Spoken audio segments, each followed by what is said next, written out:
So to continue with this story, when we're introduced to Nuada, we are told that his people have come from 4 great cities from the north. They've come to Ireland from the north, from these 4 great cities, called Falias, Gorias, Phineas and Murias. And each of these 4 cities had four great teachers, one great teacher each. So 4 cities, 4 teachers. And from each of these great cities, Nuada's people brought 4 great treasures, which were the Stone of Destiny, a sword, a spear of victory, and the Cauldron of Plenty.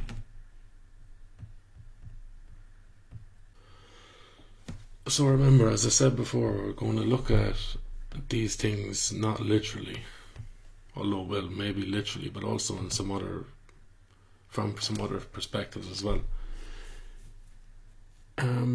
Remembering that, like, older cultures such as Egypt, Ireland as well to a degree, their stories always involve animals, and even the writings, like the hieroglyphics and stuff, involve symbols and pictures that on the surface don't really seem to say much, but they're used to try and capture other ideas. Like, so when we run into this immediately with the number 4 being mentioned one after the other pretty quickly, we kind of get the sense that number 4 might be important. And even if it's not, we're just going to pluck it out for a while, and we're going to look at the number 4 a little bit more closely, not just in regards to the story, but also in regards to everyday life, what the number 4 is, where we meet it, and what does it symbolise in some areas. So where do we first run into the number 4? Now, pretend like you forget everything you've known about the number 4. You've never heard of it. And you're standing in the field in the night time. You have what's in front of you, what's behind you, and what's to either side of you. You have what's above and what's below as well, but for the moment we'll stick with the 4. So you have 4 directions, and they could be north, south, east and west, whichever way they lay. Now imagine you get each of those directions and you send them off infinitely in the direction in which they aim.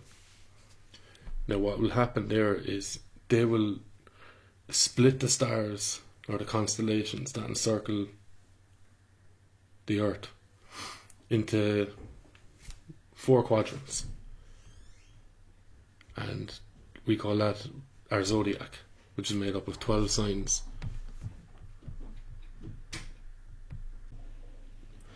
And essentially what you end up with there is, if you take the circle of stars that go around the earth, or that we see going around the earth, and you see the 4 directions emanating from a centre point and splitting that circle, you end up with the cross with a circle around it. So the skies have been split into 4 quadrants, and each of these quadrants has 3 signs each. And each of these signs is allocated to a different element, be it fire, air, water, or earth. There's 4 elements, 12 signs, 3 signs to each element. Yeah, we've done the maths, okay. 3 signs to each element. Another place we see the 4, and kind of linked in with the elements as well, is the seasons. You have winter, spring, summer and autumn. And where else, I'd ask, do you see this kind of pattern of growth, thriving, decay and death? Like the question of the Sphinx, the answer would be man, of course. We see like baby or child, adolescent, adult, old age. There are other stages you can throw in there, but you can break it down to 4 if you want. It's fine. It works okay. Now to move away from the physical into the more abstract and more metaphysical, we run into the four again in the Kabbalah and the Tree of Life. We have the four worlds of the Kabbalah, which are Atzilut, Bria, Yetzirah, and Asiya. And they correspond with the archetypal, the creative, the formative, and the manifest. You could impose that on man, I suppose, as the archetypal would be the world of ideas, or the imagination, the realm from where we pull ideas or pull dreams or visions or whatever.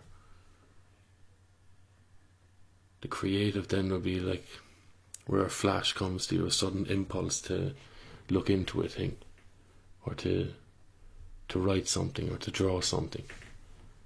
The formative then will be putting some context or putting some form, I suppose, to that impulse, stretching it out and playing with it, with the goal of course making it manifest, which is the world of the physical.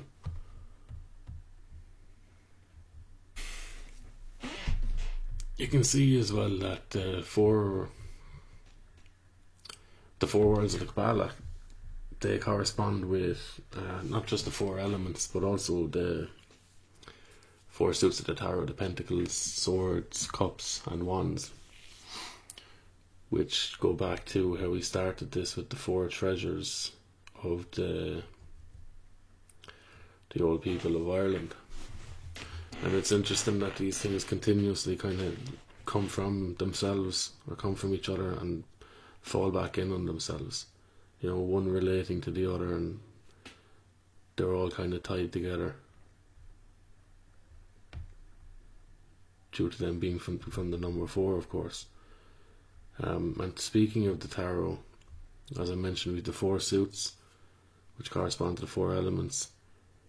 Also, each suit has 4 court cards.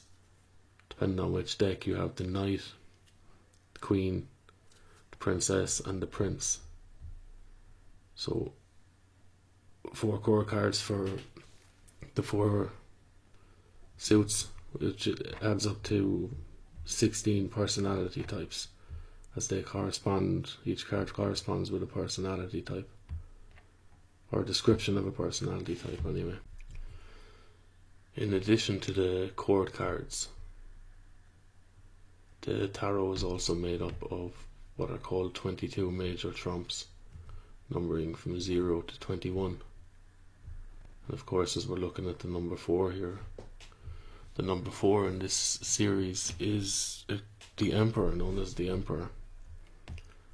And it kind of stands for like stability or authority, a more masculine kind of a card, a ruler, a king, action, Again, it's just another correspondence to the number 4, I'm not saying that it's the absolute meaning or it's the absolute authority or the greatest description of the number 4. We're just kind of looking at different things here, and a little bit closer to our modern age ideas, our current ideas, or whatever, and man himself. We can look at what Carl Jung termed personality traits, or the typologies, and he had 4 again, which would be thinking, feeling, intuition, and sensation. And his idea was that each person would have a dominant trait through which they interacted with the world. They would also have one which wasn't so dominant, that would make up the kind of aspects of their shadow. So if your thinking is strong or dominant, your feeling will be far less pronounced, and same for intuition and sensation. And interesting again, through the combination of these 4 traits, you can end up with the 16 personality types again. And again, it just tends to mirror what we spoke of with the tarot court cards. 16 descriptions of personality types. coming up again through the number 4.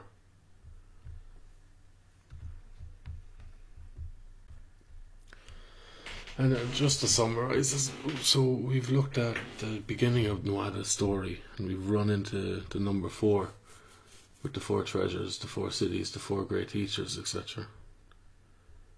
And we've looked at the number 4 in different areas, through the tarot, through psychology, through just real life practical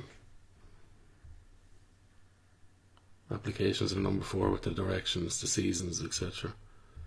And there's obviously a whole host of areas where the number 4 props up again that I've missed or that I just haven't gone into, which is fine. You can look at them yourself. But the next one we'll move on to another following chapter or another paragraph of the Nuada story. But I suppose the interesting thing about stories and myths or whatever, or poetry or movies, through looking at things through like a different lens, it's not that you uncover the truth or the essence of the story to a degree. You might do, but the more interesting part of it for me is that you tend to uncover things about yourself. So through just looking through these few aspects of the Nuada story so far, we've uncovered things that you can apply to yourself, ways of looking at yourself, because essentially what you're doing through reading the story is you're having a conversation with whoever wrote it or the people that spoke it for however long they spoke it. And that's the fascinating thing about stories and about ourselves. Everything is a lens through which we understand or come to know ourselves. And by avoiding the pitfall of just looking at things literally or singularly, it helps us to kind of resist the urge to look at it literally and write it off as nonsense or whatever. We can unpack it, we can unfold it, we can go through things slowly and get to know ourselves eventually. For today, good luck.